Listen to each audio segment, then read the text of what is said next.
এই মাছগুলো দিয়ে আমি করবো আজকে দই কাতলা। সেটা তোমাদেরকে দেখাবো, চলো আমার সঙ্গে থাকো তোমরা। এখানে আমি দিয়ে দিলাম নুন, আন্দাজ মতো নুনটাকে মেখে আমি রেখে দেবো একটু সময়। নুনটা ভালো করে না বসলে মাছটা টেস্ট হয় না। এর মধ্যে দিয়ে দিলাম এক চিমটে লেবুর রস। লেবুর রসটা দিলে হালকা হালকা টক টক আসবে। একে একে মশলাগুলো সব আমি মিক্সির মধ্যে দিয়ে দিচ্ছি। একটা কাঁচা লঙ্কা,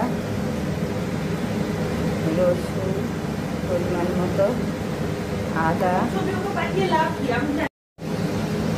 এর মধ্যে দিয়ে দিলাম 2 চামচে দই। দইটাকেও আমি একসাথে ফেটিয়ে নেবো একবারে।